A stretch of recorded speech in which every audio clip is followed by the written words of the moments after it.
Of course, here's Pecco Bagnaia. Worth pointing out, Matt, that he's still walking around this paddock with a crutch. Yeah, saw him a couple of days ago walking into the paddock for the first time. Grand Prix where he looked absolutely brilliant.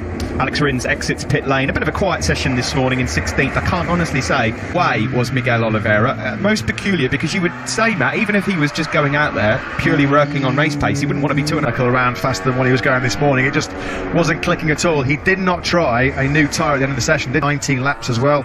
Miguel Oliveira, of course, the winner of the 900th Premier Class Grand Prix in Styria on his 150th wins of Brad Binder to be a race winner in Moto 3, Moto 2 and now MotoGP.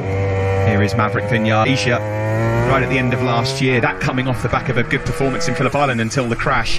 Maverick missed out on a place inside the top 10. This will be, he will certainly state later anyway, an incredible time. Well, it's exactly the same time, to be frank, as the race will take place here on Sunday. And you would think, Matt, he got pushed out late on by Taka Nakagami. We're looking at Jack Miller, number 43, back-to-back throughout that Spielberg second encounter, and how much progress so far Pecco Bagnaia is making on his welcome return. Yes, Francesco, I think you heard Matt there. We're really curious how, first of all, Pecco enough now.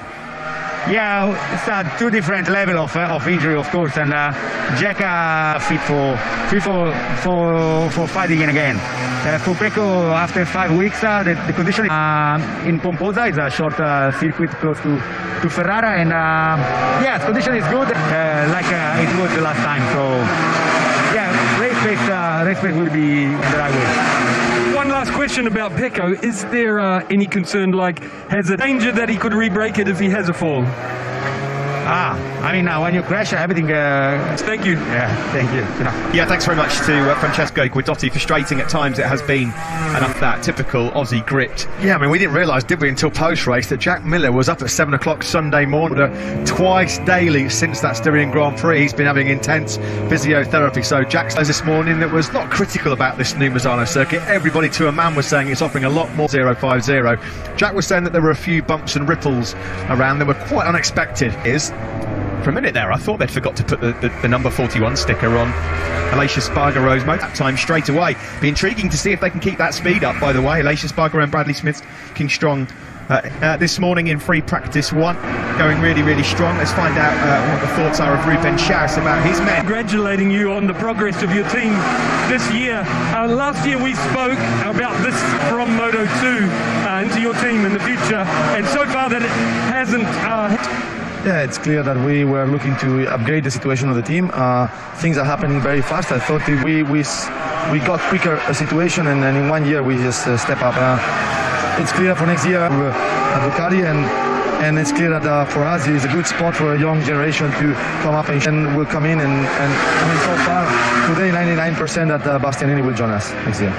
Thanks for your time, Ruben. For the giant leap, because they were the team constantly lapping towards the back end of races. Chaus has made a difference himself, but predominantly it is Johann Zarco that's responsible for this turn in fortune, and you can almost of that team has risen, hasn't it, because of the performances of Johann Zarco. He's been helped with the Cathy support. We know Marco Ulrich and Zarco, and he's gone out there and done a fantastic job. He's now made the Vinci Ducati project. The sponsor Ruben Chaus has said he will not be with them next year because it's clear, crystal clear from Paolo Ciabatti's mouth in the Italian media over the last few days. Zarco and Pecco Bagnaia, as Fabio Quartararo has clicked into some good rhythm in this session. Already leads the way with a 33.594. Adriatic Coast, he has run on a couple of times into turn 1 and a couple of other corners so far. Not sure if it didn't really seem to affect him in the race. Some good rhythm again, as ever, from number 44 here as well, Paolo Spitz, but they really do like and favour that hard Michelin rear. It's a different compound here. With co-op 10, he's put a time in of a 33.827. Just want to remark quickly on Brad Binder wanting to come into the garage because he's so laid back, he's so cool, he's not like any other rider. He doesn't really seem to carry any ego with him. What's the next ambition? And normally you would hear riders just say, well, of course I want to win another race, or let's get a podium, or let's, you know, in a few years race. Well, if you're doing that, you are going some. Fabio Quartararo knows about that experience. That's one that we wouldn't put it past Brad Binder doing that quite quickly, would you? They all want to test themselves against the very, very best. And before he got injured, Marcmarquez, of course, in his place. Not spoken too much about him so far today, but keep an eye on the Japanese rider because Taka Nakagami coming back to Misano. We were seen, unfortunately, a few years ago, the circuit Wednesday evening pre-weekend here in Misano. He carried out his ritual to go to turn 11 and pay his respects to that. Yeah, There's so many number 48 stickers in this paddock, always remembered. On fastest with a 33.236, the Suzuki rider. Some Fabio Quartararo's machine. Bit of grading jet there. And Maverick is still going. He's still ticking along nicely here. When that bike, like Sector 3. Now, earlier on this morning, I think it's fair to say, Andrea Dovizioso was struggling. They had some sort of electrical problem outside of the garage at the moment. Simon? Yeah, guys, I just thought I'd let you know I've been trying to watch what they've been doing. The whole bike is lower, ride height, front and rear. Thanks for that, Simon. We've got a crash here for Brad Binder. Oh, blimey, he's just lost the front. It just shows you, doesn't it? It's faster than it looks, and that goes... An eventful couple of minutes here in Misano, because Fabio Quartararo, while we were looking at him in the pits, Joan Mir's tested where that red flag for the Vinales incident cost him so dear. He was cruising, wasn't he, to his first MotoGP.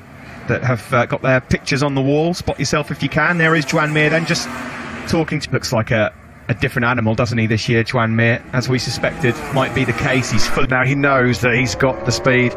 We know he's always had the talent, but now he knows what it takes to come out for the Vinales incident, because the air fence had popped at turn 1 and you can't continue. But at that stage, Joan relatively unscathed after that tumble at turn 6, that front end just going out from underneath him as he tipped it into that left. There's Mike Leitner just here on the left, just about to go and chat to find out what's happened. Sebastian Rieser in this weekend, Brad Binder, because he did come to that test in June. It was a bit of a blowing off of the cobwebs exercise, because first 5 Grand Prix, I think it's fair to say, by quite a lot. Now, a couple of the Yamaha riders yesterday were talking about on Maverick Vinales and Fabio Quartararo this morning, a Yamaha 1-2. Let's find out how life is going right now down in the... Same thinking, Matt. Mate, I wanted to come and ask you this morning, FP1, why... But I'm still curious, why didn't you test with Hawaii? That GSX-RR in the hands of Alex Rins at the moment set the best time of the session. Mir's got Petrucci, that has been pretty much from the get-go in 2020. Petrucci was 17th quickest. Oliveira's finding some form then Oliveira. It's just fantastic MotoGP at the moment, isn't it, to see such... You look, there seems to be a top rider on a motorcycle that's capable of doing it. I'm just quickly going to peek at Stoke, but he's got a place in Q2 as it stands. Likewise, Bradley Smith, by the way, he might Andrea Dovizioso. How is Dovi getting on then? As Simon reported earlier, they've completely changed the motorcycle. A blank canvas on this new Misano surface as Maverick Vinales is putting together another pretty decent lap at the moment. Vinales has got a good lap he's stringing together here. Here he comes and out the final corner. Is he going back to the top of the timesheets? No, not Quartararo. Leccaona, Mir and Miller's your top 6. This is a better lap coming in from Andrea Dovizioso. Fast curves that bike just handles so well. Around now, coming up to the tightest right-hander. This is where all the...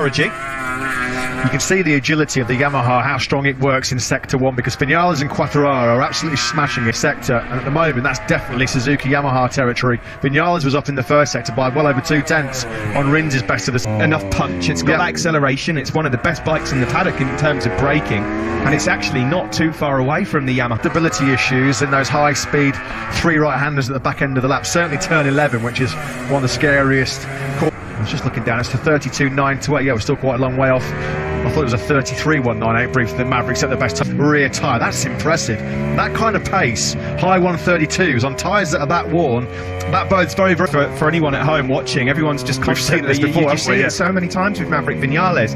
It's almost as if he's got to try and believe, pumped up and believe genuinely, I'm going to win the race on Sunday. Was Malaysia. And guess what happened? He went on to win the race. Yeah, here is beautiful. Top shot for the Top Gun, that one. Yeah, it's a fascinating... With the upgrade, his performances have certainly merited that this year. He's been one of the standout performers, one of the most eye-catching performers of technical support next year, because he's certainly warranted it, that's for sure. On board here with Alex Rins for now. This is where the Suzuki and Yamahas will work so well in that first sector. A lot of relatively low speed. Dovizioso not particularly looking overly happy with life in Misano right now, is he? Vinales, so... Not the best of starts to Ducati's home Grand Prix. Yeah, he's shaking his head, isn't he? More long link. Alberto Girabiola there, just keeping a close eye on things, but he's another rider where you can kind of tell with his body language. MotoGP, if you're a little bit off the pace and things aren't going well, you could be miles away. It could be so costly. If some reason that kept him out of a Grand Prix, then this man will be his natural successor. But the way it's turned out, his lifelong ambition of being MotoGP World Champion, because there are, what, probably now names into double figures. We're actually fighting for the win as well. Yeah, absolutely. Now this is encouraging. What you've just seen there is Aleix Spargaro going up into Spargaro. That's a legitimate 1:33.231. This is looking pretty good. Seen it on a few times, haven't we, in 2020? It just shows the strength in depth in terms of the technical competition. Sat at home recovering, of course, Marcmarquez. Hoping to be back in Motul and Aragon possibly at the end of it. Well, you need an awful lot of top speed, is it, Misano? And that's still an Achilles heel in many respects for the RSGP.